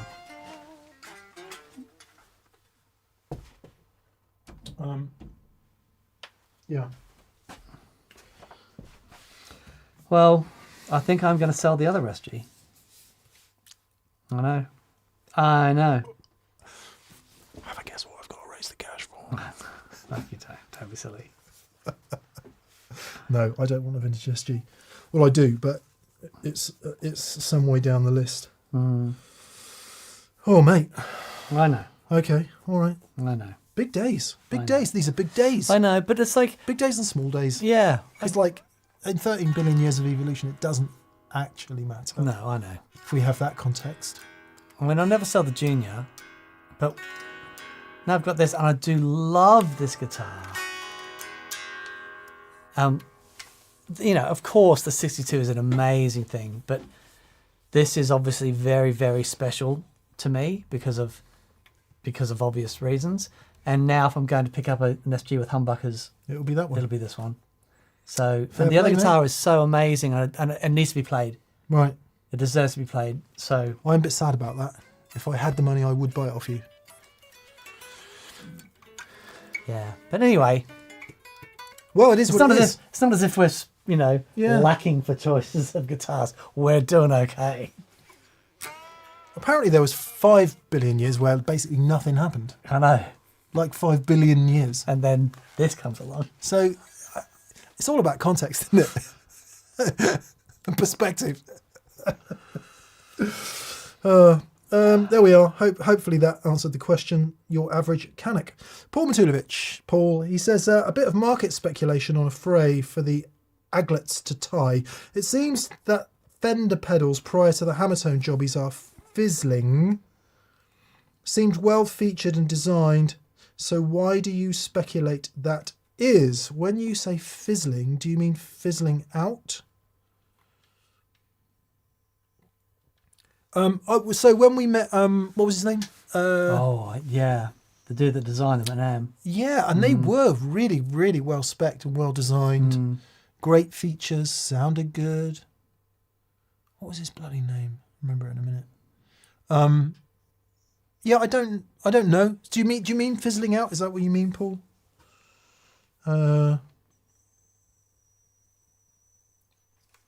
Yeah. Okay, so let's go with that assumption until somebody puts us right. Fizzling out as in being discontinued, perhaps?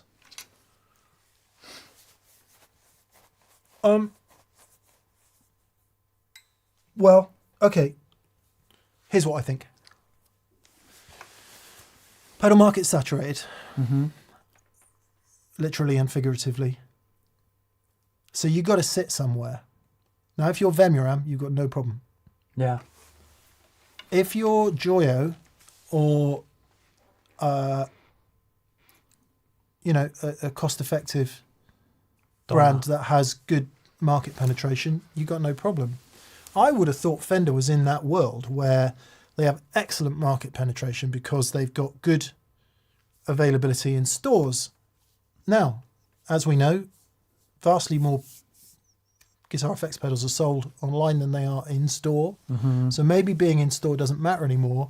But certainly if you log on to a big retailer's website, such as Sweetwater or Anderton's or Guitar or whoever it might be, being front and center of that website is really important. So that is in some way the same as being in store, albeit virtually so. So from an availability point of view, I mean, that's one reason some of the brands sell a lot of gear is because they are available. A straight availability fact. Then comes brand perception and desirability. So where does Fender sit in the pedal market? Because if it's the same price as Boss, you're in trouble. Yeah. If it's the same price as TC Electronic, you're in trouble. I do know of at least one amplifier manufacturer whose policy was basically, you need to be 25% more expensive than Marshall, otherwise you'll never sell a single amp. Yeah. Yep. So where does it sit? And like we say, brands like Vemuram, Strymon, no problem. You know, brands that have got their own specific brand identity, price point, desirability factor, well, that can get bombarded if you sit in that space and you kind of own it, no problem. Where does Fender sit? So that's my speculation. Yeah, no, I think that's wise. Whereas Hammertone, no brainer. Simple pedals, cost effective, got the Fender name on them.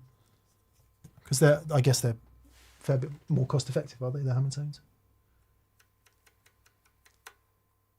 Yeah, no, it is interesting. I mean, Fender at this stage, it's such a massive brand, and they can put it's such a big organization that, you know, for me, it's like when Marshall, because of the brand Marshall was so strong, and they went out into the pro audio and headphones market and that stuff, and I thought, oh, that's a really interesting move. And it turns out it was a good thing to do for them, because they've made, as far as a company is concerned, if the goal is to make loads of money, that's what they've been able to do. And they've made more money on that side of things than they do with amps. Like vastly more. And when you look at the product set, it's not a tenth of what Fender have to offer. Yeah, You yeah. know? So,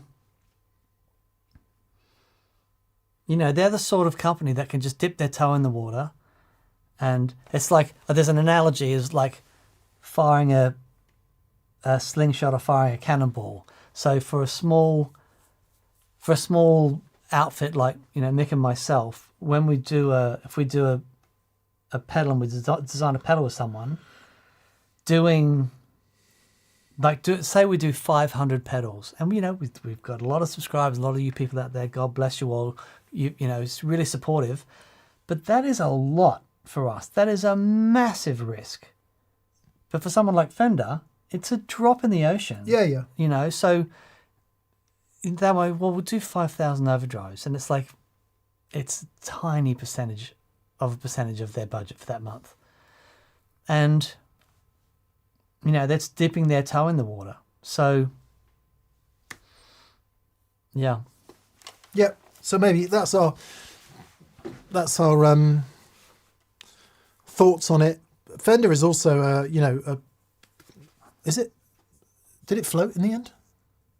Oh, I don't know. Is it privately owned or is it a publicly traded company? In any case, it's a huge corporation. Massive. With shareholders and, boards of directors and people to satisfy. And they have to say things like, we foresee the pedal market falling away. We have to invest in whatever it might be, headphones and Bluetooth speakers. And I'm not saying they have said that. I'm saying that's the way big companies work. They're not in it because they feel super passionate about guitar pedals. They're in it because they think they can make loads of money, right? With no disrespect to Fender, well, some, but all corporations work that way.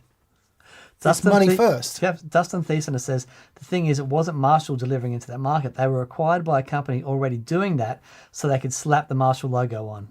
There you go. Yeah. Very interesting. And however you feel about that, it's probably kept Marshall alive. Yeah. Yeah. Even though they've been quietly building amps, repairing amps, doing it all in Bletchley. For sure, they have offshore manufacture for some of their other stuff. But a load of the tube amps still made here. there, Yeah. still serviced there. The people that have been working in that factory still there, making cabinets, have been for years. But, Have you ever been to Bletchley Park? Yeah. Oh, no. I've been to Bletchley, the Marshall factory, the important bit. Colossus and all that, not so much. Oh, it's so good. It's amazing. Yeah, I bet. Anyway, sorry, that's probably a lot of conjecture and not much facts in any of that, but welcome to that pedal show.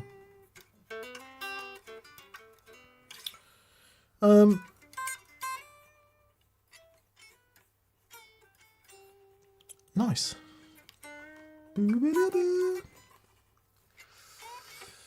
Hopefully that was enough speculation, Paul. Patrick Pierce. Hello, Patrick. He says, hello from NC. North Carolina. Yeah? Yes.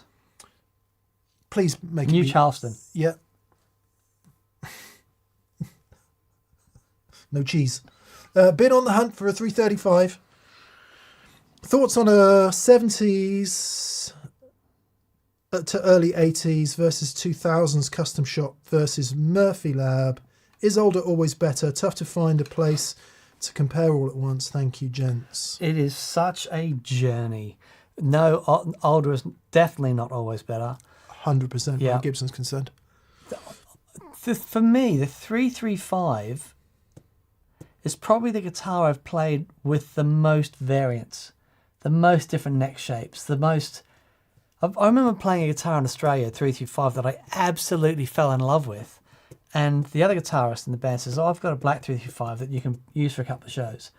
And may as well have played a cricket bat compared to this other guitar. It was... And your 335 I love, but it's got the chunky neck on it. Unusual, because it's a 58 reissue, that one. It does have an unusually chunky neck. Yeah. But I've just played so many of them and they're all different. Patrick, if you want to put the least amount of jeopardy and peril into your purchase, Jeopardy and Peril, the album. go and buy a Memphis-made 59 or 63. Right. Or a more modern, I don't know if it's 59 still or 64, depending on a bit of 335. If you want a vintage style 325, right, there are basically two kinds from Gibson. There are two schools of thought on the subject. One will be, there are more, but just the basic thing. One is like the 58 and 59, which is Mickey Mouse ears, so the more rounded ears, dots on the fingerboard, and you don't have this extra route just underneath here. Just underneath here. The center blocks are routed slightly differently. The 63 style one and 64, which is like the thing you might associate with Clapton, the red one that he played in Cream, have the more pointed horns. Here, look at the difference in the horn shape. Oh, it's not here. More pointed horns, the extra route, tend to have blocks, inlays instead of dots. Yeah. Otherwise, they're really, really similar, and they don't sound a million miles apart. In fact, I'm not sure they sound different at all. Guitar to guitar, they'll sound different, but... So it's either the 58, 59s, or with the dots, or the block Clapton style one. Those are the two main classic vintage types, and if you buy either of those made in Memphis, when they were making them there, that will put the least jeopardy and peril into your purchase, because pretty much every single one of those guitars I've ever played has been a decent instrument. Now, if you start going back late 70s, early 80s, things get really screwy, and you really need to play that guitar, because the specs changed so much. Yeah, okay. In terms of what they were doing with the pickups, in terms of everything else. Is that the same through the whole Gibson line? Yeah. Yeah, okay. But it changed a great deal, this guitar, over the years. So if you just want a straight vintage style one, I would recommend those Memphis ones unreservedly. Right. Unreservedly. When Memphis closed, they moved it to Nashville. Make some fantastic guitars too. And once you get into Murphy Lab, you're pretty much guaranteed an amazing guitar, but you are going to pay a lot of money. Yep. Yeah. And equally, some of the modern standards are really great. But in Gibson's case, I would go... Now, same with Fender. You'll find guitars through the 70s and 80s that are stellar. Utterly stellar guitars, but you're going to have to find that guitar. Yeah. And you're going to have to play it, and you're going to have to love it. So as an insurance, like, what are my chances of getting a good guitar sight unseen, as it were? I would steer away from 70s and 80s guitars. It's one of the issues. I mean, I think we are both blessed in that we've played lots of really great guitars. One of the challenges is if you're like, oh, I really love the sound of a 335, I would encourage you to go and play one that's good. Find someone that you know that's got a 335 that's got a good one, or go to a shop that's got a really good custom shop one, because I think you need to play one that is really good to know what good feels like. If you go in sort of unprepared and you get the acoustic nature of it, it's like, oh, this is great. Yeah. But I know, I agree, especially the 70s, 80s one, where the quality just varies so wildly. Up and down and all over the place. And what feels good might be different from different people, because I know people who like their 325s to be kind of Les Paul plus. Yeah, so like honky and rocky and powerful, and like basically Les Paul with wings on it. And that's fine, if that's what you want from that guitar, perfect. And there are other people that want it really breathy and woody and everything we associate with old Paths. And much more that sort of vocal vintage sound that they have. So, sorry, that's a long answer, but it's a subject that I'm very passionate about, having delved into it a bit and owned a few over the years. And then, like, my 65 345 is a different beast entirely. Yeah, it was such a cool guitar. Is a different beast entirely. Even though it's been kind of wired as a 335, that's a different thing again. Yeah. But it's still solid block, right? Yeah, the construction's the same. Yeah. That's so amazing. Well, you say that. So this is solid from there to there. Yes. Mine's got a big hole in it there where the chokes were. Of course, yeah. Those huge 700 gram chunks of metal. It's 500 gram chunks of metal. And another hole in it here because of the later... here. Because of the later... The routing. Extra route. Yeah, Actually, where is it? okay. It's there somewhere.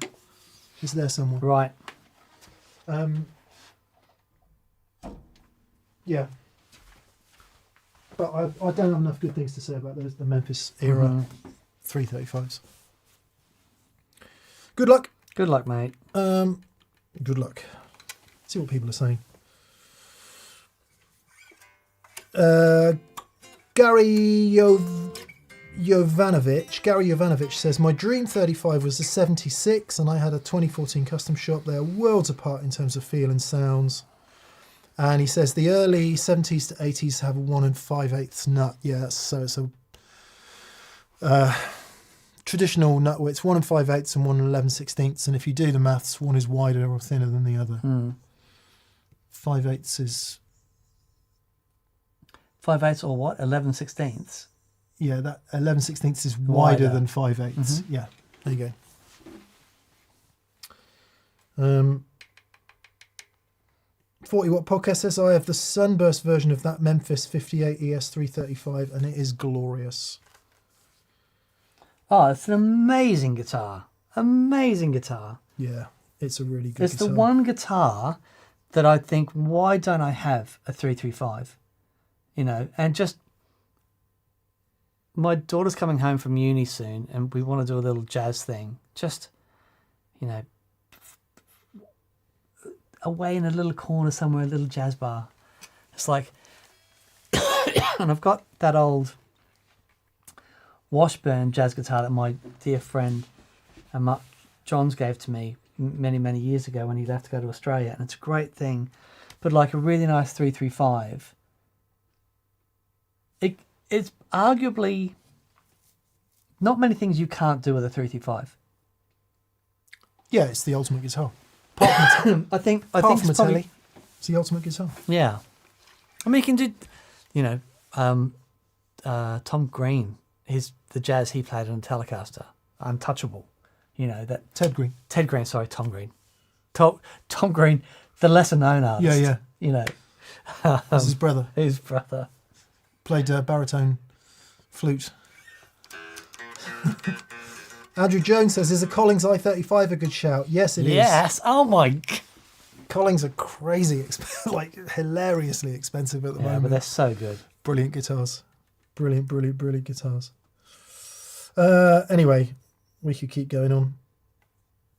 It's cold in here. It is cold. Yeah. We genuinely did turn the heating off because the oil has gone through the roof price-wise. Oh, you couldn't have left the heating on while you're away. Peter Fox.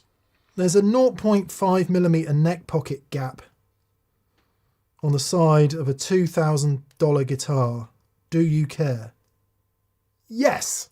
100%. I've got No thanks. do you remember, those of you who've been watching TPS a long time, do you remember there's a white Strat with a reverse peg head? Yeah. Maple neck? Where's that? That's the guitar I keep in Greece. Oh, okay, right.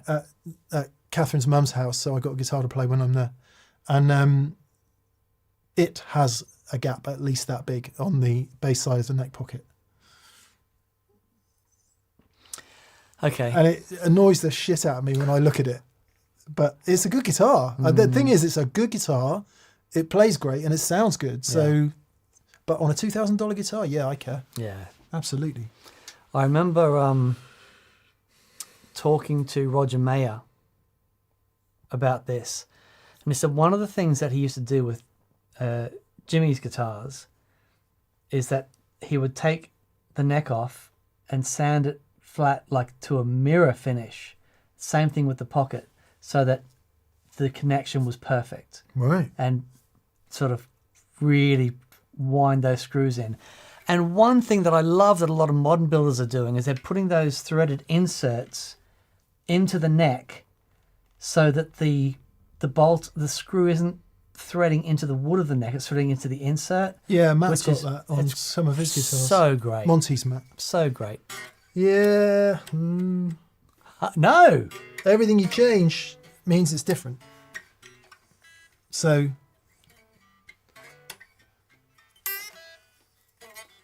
Yeah. Yeah, I don't mind different. Also, if they're mirror flat, it's going to move more. I mean, the biggest problem I got with Strat necks is when they bloody yeah, move. right. Like this one, can't keep it still. I need to take it to someone to. I mean, that's just moving all the time. Yeah, but if you put some, ooh, yeah, but if you had some threaded things in that, you could crank that on so it would never move. No. What a great sounding guitar. It is a great sounding guitar.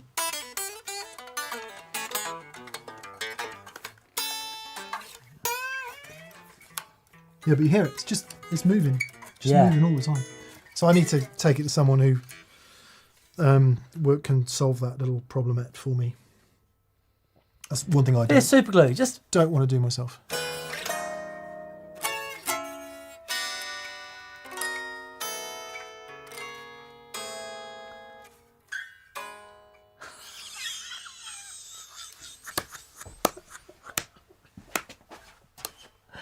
oh, that was great. That was perfect. Yeah. Yeah. Oh, we might have to hurry up. We've got 4 minutes to answer 19 super chats then. Okay. No, there aren't that many. Derek. Hello, Derek. Hey, Derek. Derek says, hi lads, what's your opinion on Fender acoustic sonic guitars? I've heard differing good bad, but I'm curious. I play lead in an acoustic band and this could help. What's my opinion on them? I don't know. If you're playing lead in an acoustic band and you're not playing a D28 or, you know what I mean? Because when I think of lead in an acoustic band, I'm thinking bluegrass and I'm thinking the, guy stepping up to the microphone. No. But what I'm saying is, like, traditionally that's what I think of. But the acoustic sonic is an interesting thing. I remember because they made a massive noise about them when they came out, and we played them, and they're cool. The good thing about them, because there's so little space, they're not going to resonate like an acoustic guitar. So they're great for that. You don't get the problems with the feedback. So because you're playing lead, if you're having to step up and play a bit louder, and maybe you've got a little bit of on the floor and you kick it in, it probably is going to help. But yeah, they're cool. I'm sort of seeing that evolution of man silhouette, which I think's in reverse. By the way. This is not the end game.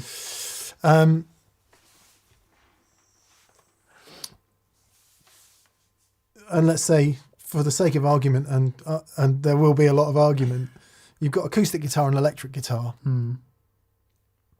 So acoustic guitar being a Martin D28 and the electric guitar being a Strat. Somewhere along that line is the Fender Acoustasonic guitars, and there have been many different Fender Acoustasonics over the years. So if you're talking about the very latest ones, I think from memory they make the most sense. Like the early ones, less so. Even though the concept's kind of the same. Some of them had polycarbonate bodies, if I'm remembering correctly. But generally speaking, if you're not familiar with the concept, it's an electroacoustic guitar that looks a bit like an electric guitar, and they've been variously Strat and Telly shaped. I've got a feeling they might have even done a Jazzmaster one, but anyway. And some of them have sound holes and some of them don't, but the sound is predominantly produced by a piezoelectric transducer in the same way that you would get in an undersaddle pickup. And the guitar's not doing much acoustically, but it's doing something, right? Because it's partly hollow. So in our little evolution of guitar thing from D28 to Strat, we've got that. We've got stuff like the Godin, whatever that was. Oh yeah, the Godin. We've got the Chet Atkins SST, which are all similar takes on this. Where does a Gibson ES330 sit in that world? So the 330 is interesting. 330 is very similar to 335, but it's all acoustic, right? You've got the pickups. They're still the same. Archtop jazz guitar, right? So it's an acoustic guitar, but it's got pickups on it. An ES125 Charlie Christian style guitar, although his was a 150. My apologies. like a full-blown archtop acoustic guitar. What I'm trying to do is get you to buy something really amazing, cool and vintage, and not the Acoustasonic. Like an ES125. How cool would that be? Get them for about £1. But yeah, I think if whatever you're currently playing has got piezo style pickup, or piezo style pickup, as you say in the US. There's an Acoustasonic for anyone that's wondering. There you go. And you're happy with that kind of undersaddle sort of sound, then yeah, why not? And I guess the point is they're easier to play. You can put thinner strings on it and stuff. Yeah. It does look cool. Yeah. It's got an electric guitar pickup in it as well. Yeah. Yeah. Yeah. So I guess the point stands. Do you want that, which is an evolved electroacoustic design, or do you want a pre-electric guitar design like an archtop, which is an acoustic guitar with a pickup in it, more electric, to avoid that piezo thing, which you may or may not want. Don't know if that helps or not, really. Yeah. Good luck, mate. It's yeah, it's cool. It's cool that you're playing in an acoustic band. It's great. It is cool. I like that format. Yeah. Yeah.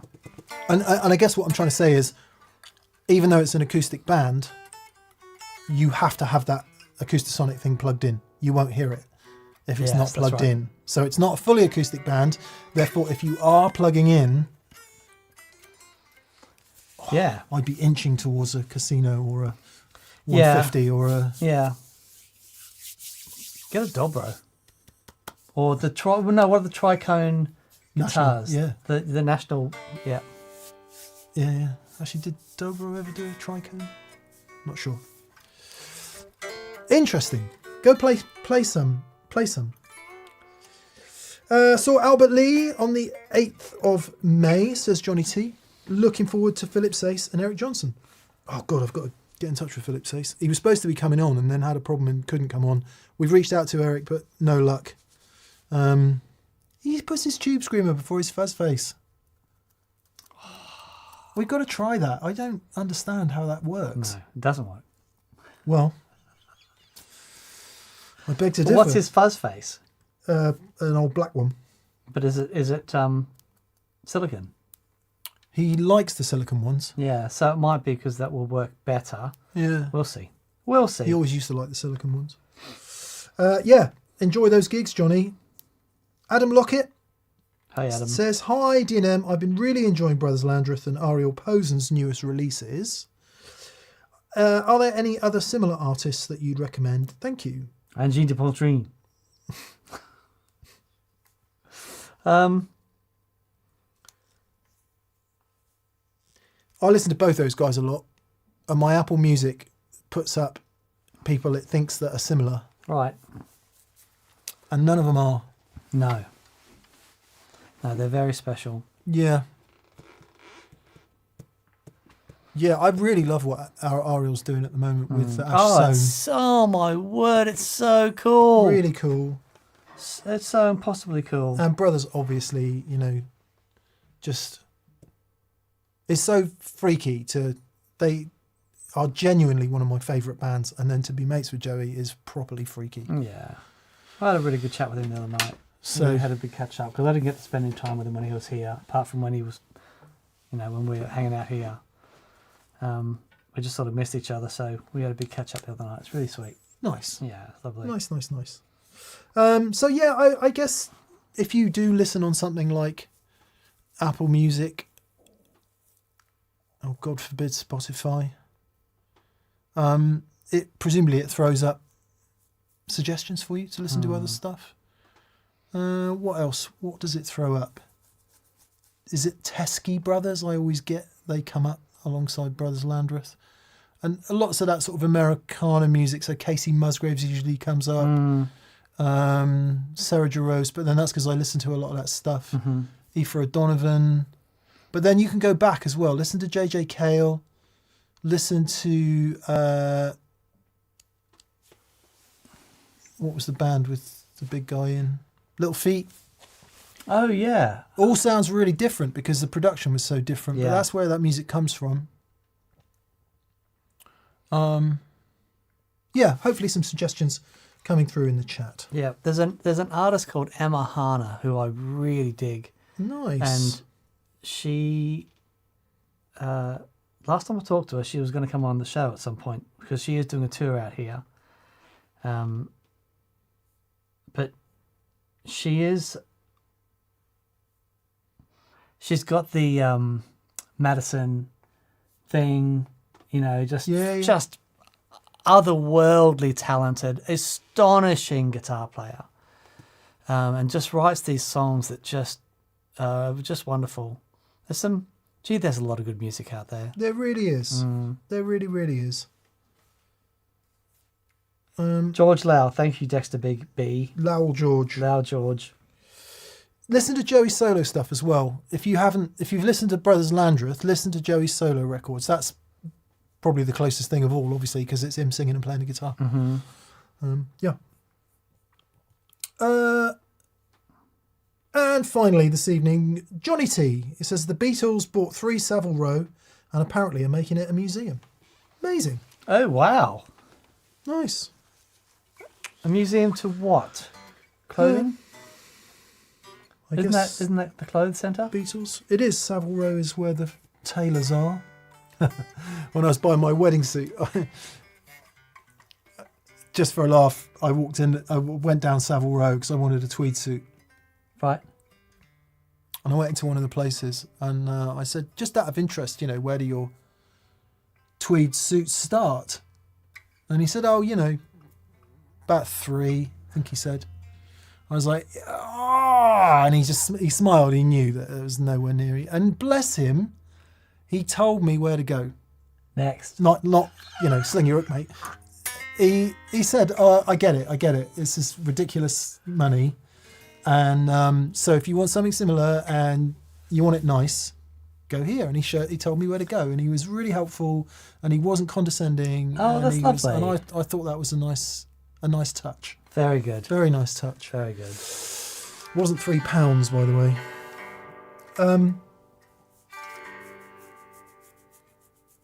Okay. That's us. Thank you for being with us, everyone. Yeah. It's nice to hang out on a Monday soir. We do enjoy it. We do. We do. Yeah. Okay.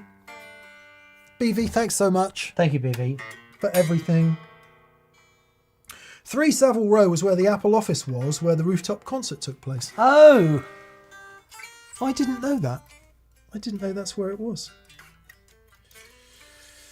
And lots of nice suggestions coming through about stuff to listen to as well. So thank you everyone for all of that. Good. All right. We'll see you Friday. Friday's show, not entirely sure what it's going to be. Probably Phasers, because that's what we're doing first tomorrow. Mm-hmm. So there's some cool new Phasers out.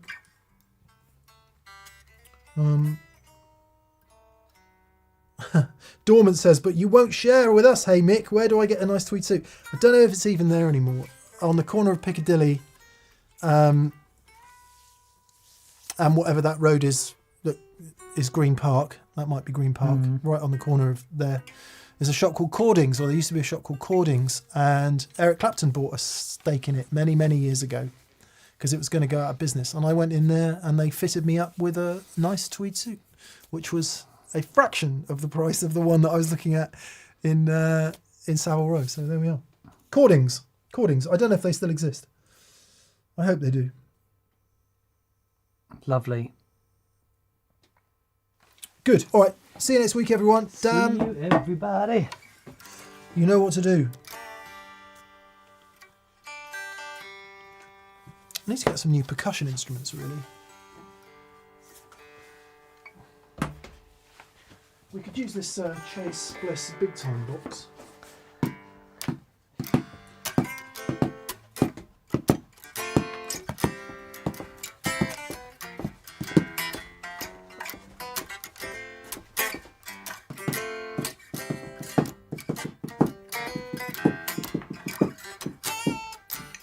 let's see. Can you see what you're playing?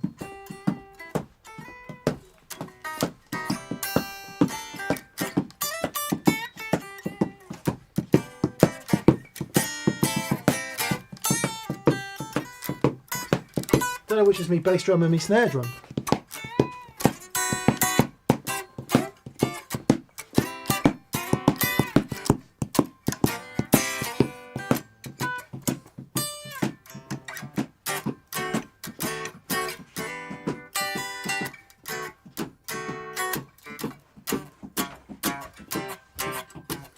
Can you tap with the left hand and turn it off? No!